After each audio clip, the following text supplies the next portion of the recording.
I think I'll go for I think he might start early, so we gotta be ready for that. Well, that's when he fights fighters like Zab Judah who don't get in shape for fights, and Manny Pacquiao does, and we won't get tired, believe me. But will he be different from the Mayweather you fought with De La Hoya? Yeah, I think he's older and slower. To be a greatest is not based on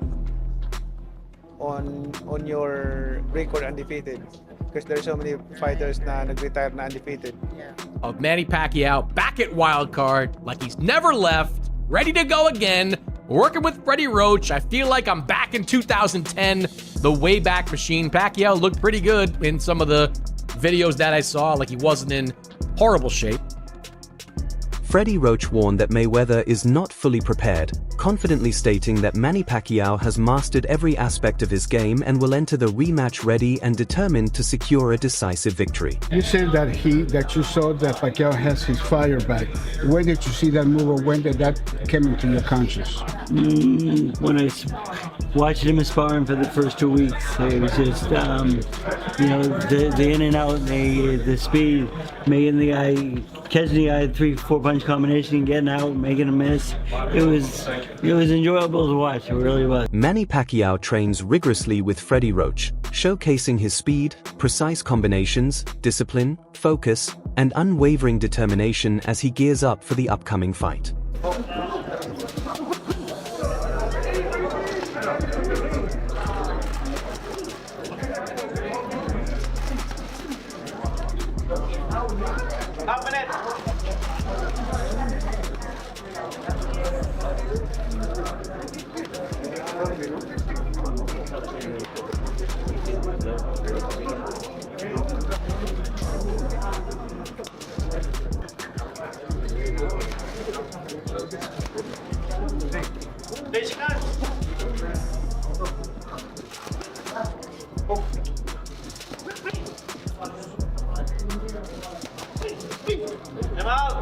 Manny Pacquiao firmly believes he can defeat Floyd Mayweather and become the first boxer to end his unbeaten 50-0 record, making history in the process. Ano kaya advantage mo? God willing, maganon tayo, mag-isay natin mabuti. Paghandaan na natin mabuti para magandang laban na may pakita natin. Freddie Roach reflects on the first fight, noting that Floyd Mayweather Jr. controlled the action, while Manny Pacquiao was older, less sharp, and not at his peak condition. A little more fire. I don't know, you think about that it got to that point, and Floyd played the game, he played the waiting game, and he won. Yes. He got paid, he got Pacquiao at an age where he knew that his punches weren't going to hurt him, yes. He could avoid him, and it was an older fighter. It was, and when Pacquiao fought his last fight in Australia, after the fight, I said, Manny, I said, you know what? I says, I think being a senator and being a fighter at the same time is like maybe a little bit too much, because I said, it's hard enough being a world champion fighter, or it might be just as hard being a senator. But I says, I think that you should strongly think about giving one of those up for now and choose the one that you like best. And he has not spoke to me since then. Manny Pacquiao maintains that an undefeated record isn't the true measure of greatness, pointing instead to his remarkable accomplishment of winning world titles in 8 different divisions, an achievement unmatched in boxing history. At least ako, I can claim first 8 different weight division, which is the hardest accomplishment na in boxing. And the only one. The only one. First, diba? Yung kumbaga, that's the hardest accomplishment in boxing ma-achieve. And also, yung blessings ng Panginoon na naging champion ako in 4 different decades. Do you imagine that? Bihira yung mangyari. First time in history na a fighter who became a champion in four different decades. So 90s, 2000, 2010, 2020. So bihira mangyari yan. So at least makaklaim ako ng... Manny Pacquiao criticizes Floyd Mayweather Jr. as boastful and overly materialistic, suggesting that his persona outside the ring reflects excessive pride, a strong focus on wealth, and a lack of humility. In the beginning of this conversation, you say, I don't like boastful people. How was it like fighting Mayweather then? Did he get on your nerves? Because I feel like he's a little bit more boastful than the people you might be wanting to hang out with. Yeah, he's boastful. I think his God is the material things, money, everything like that. I'm pretty with him because I want to share the word of God in him if he believes God. Yeah. I've heard he's a generous man. I think he's done good things. I think, he kind of reminds me of like a lot of people are like this, by the way, including myself. I'm not just saying him. I'm including myself. The man who goes up to Jesus and says, what should I do to get it to heaven? He says, sell all your belongings. And he walked away crying because he couldn't sell his belongings. Manny Pacquiao demonstrates his dedication through intense training sessions, showing that actions speak louder than words as he prioritizes discipline, thorough preparation, and relentless effort over constant talk.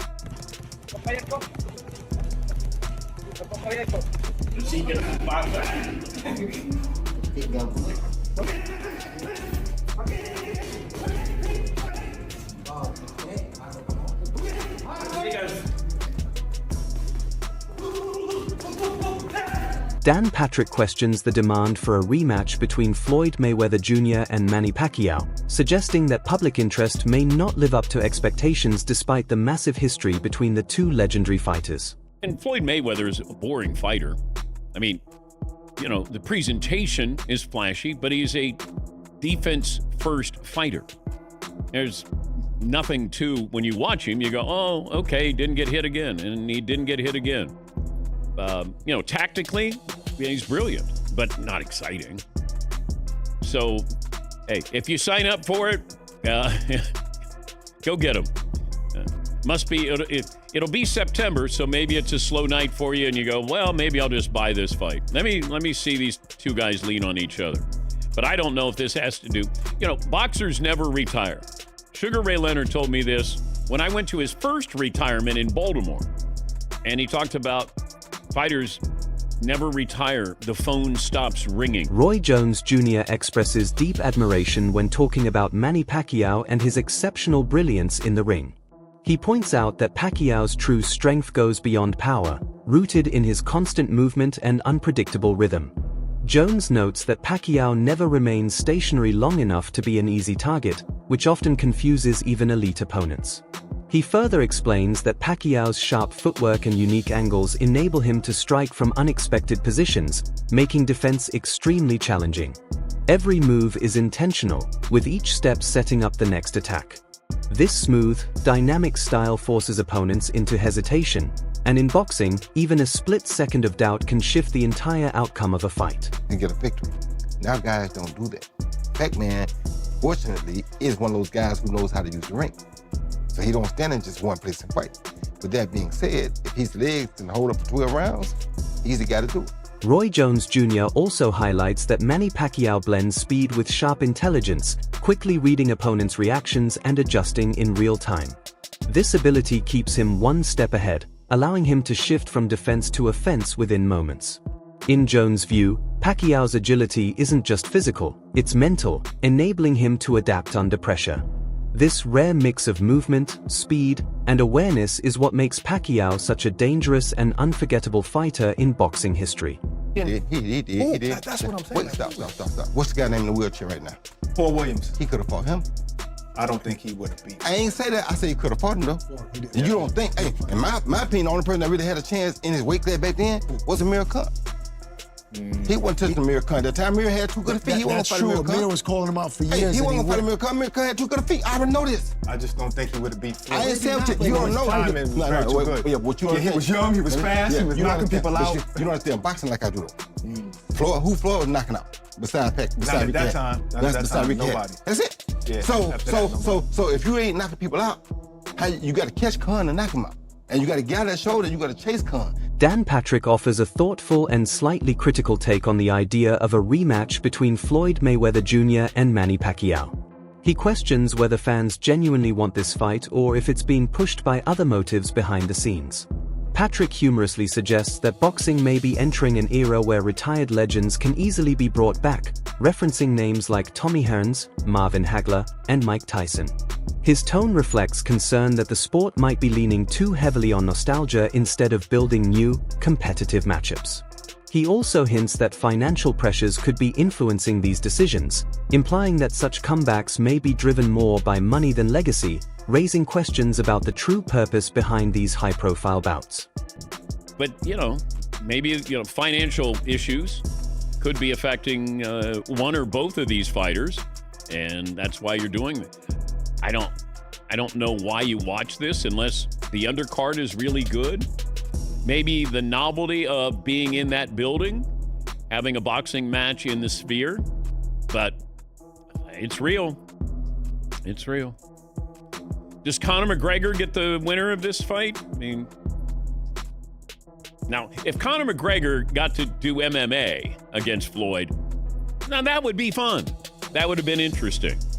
But it's like, and then do one of the brothers, what are their names? The Paul brothers, do they get to fight somebody? I mean, is this where boxing is? Yes. Dan Patrick further questions the entertainment value, wondering if audiences are drawn more to the spectacle than the actual competition.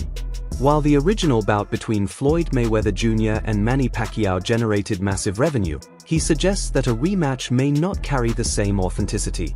Overall, his perspective challenges the direction boxing is heading, raising the question of whether the sport is truly evolving or simply revisiting its past for profit. A brilliant businessman, but you start to read articles of, he's got things in foreclosure, and I can't imagine that you would lose but Mike Tyson did. But then, we had people stealing right in front of him. That was the difference here. But with Floyd, I thought Floyd was like a Darrell Revis kind of businessman. So if he's coming back because he needs money, that is sad. Yes, Todd. How much money, and I don't understand the financial part of how they get millions of dollars to have these fights that supposedly are kind of ridiculous and it's like an exhibition nobody wants to see. How much of that money is based on who goes to the fight and as far as people that are buying pay-per-view? What if so many people decided I'm not going to the fight, I'm not going to watch it on pay-per-view, they're still going to get millions of dollars? There's still enough money out there to pay these guys crazy money. Chris Mannix shares a reflective perspective on Manny Pacquiao returning to training with Freddie Roach, describing it as a deeply nostalgic moment for boxing fans. He explains that seeing them reunite brings back memories of their prime years, when their partnership dominated the sport. However, Mannix urges caution when evaluating Pacquiao based on short training clips. He notes that anyone can appear sharp for a few seconds on video, pointing to examples like Mike Tyson looking explosive in brief promotional footage. According to him, such clips can be misleading and shouldn't be taken as proof of full fight readiness. Look, I can post a video and look good for 10 seconds right now, just like when Mike Tyson looked like when he was promoting the Jake Paul fight. You writers and you guys with the non-boxing eye need to get those videos out of your head, because they're just clips. Anyone could look good for that long. I can train you to look good for 10 seconds. It'll be pretty hard, but I can train you to look good for 10 seconds on video. So don't worry about that. Look, Bob Arum knows what he's talking about, because it's the legs that's going to get to Pacquiao, not the power, not the explosive speed in front of a heavy bag. But whenever you're in front of an opponent and he's going to be moving around, it's the legs that are going to fail you. They're going to betray you. The power's not going to betray you. That lasts until the very end.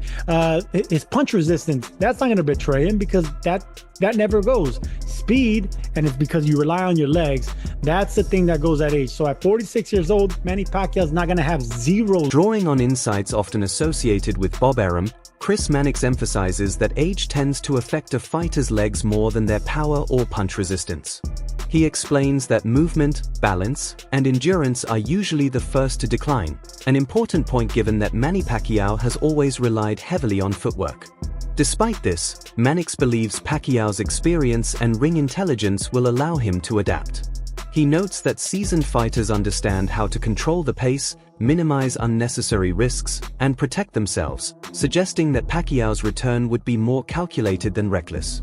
Pacquiao only got knocked out 3 times in 72 fights 2 of those were in the 90s before you and I even knew him. And one time against Marquez, it was a one-punch knockout. Those really don't take away from your career and your longevity. It was one-punch knockouts. It's the beatdowns over a long period of time, for 10, 12, 11, 11 rounds. Those are the ones that catch up to you. Those are the ones that actually slow you down and are detrimental to your health. One-punch knockouts, you can get past those. Early knockouts that are way back in the rearview mirror, you can forget. Timothy Bradley offers a balanced perspective on the potential clash between Floyd Mayweather Jr. and Manny Pacquiao. He acknowledges that while many critics question the timing and necessity of the matchup, it still captures massive attention across the boxing world. Bradley explains that regardless of skepticism, fights of this scale carry history, legacy, and global appeal. He believes fans may debate whether it's happening too late, but the names involved continue to command respect and curiosity, keeping the spotlight firmly on both fighters. Because he needs money, that's why. All the rumors are true. It's a sad thing, but it is what it is. But it is what it is. And one more thing. Mayweather, if Mayweather didn't believe that he can beat Manny Pacquiao, he wouldn't be in the ring with him. Yeah, Mr. Sensitive. I love Mayweather, but let's keep it a buck. Oh, he's sensitive as hell. Not only is he sensitive, the man, he's insecure like hell. He's insecure, and he got to have a leg up on. And he saw the Barrios fight, and Barrios just got smashed by Ryan Garcia. And then now, he like, Barrios is all right. I'm better than Barrios. Shit, even though I'm damn near 50, I'm still better than Barrios. My experience, my hand speed, I take care of myself. I had some exhibitions. I know I can still do. Timothy Bradley also emphasizes that both Floyd Mayweather Jr. and Manny Pacquiao fully understand the stakes, knowing their reputations are constantly under scrutiny.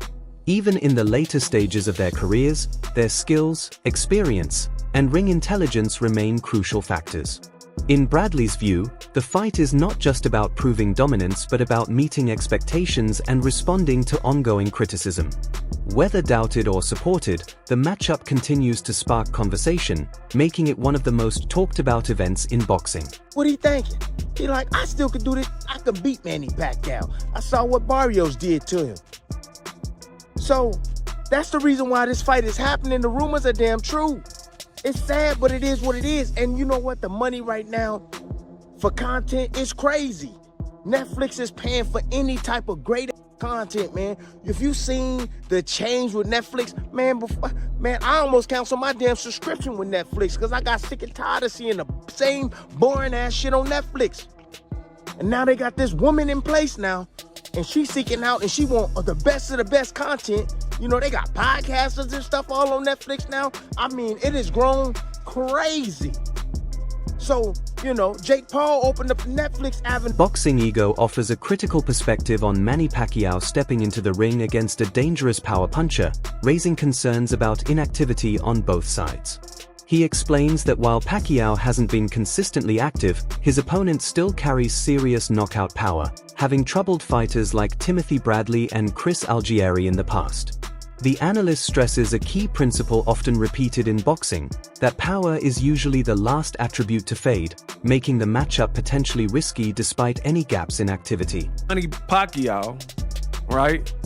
And he fighting a power puncher in Ruslan Provodnikov. I get it, he ain't been fighting, he's inactive, but Pacquiao, he ain't really active either. He fought Barrios, and that's it. So Pacquiao gonna fight a big puncher who hurt Tim Bradley, who hurt Chris Algieri, who Lucas Matisse had to box, and John Molina and all these people had to box because he hit too hard. They say power is the last thing to go.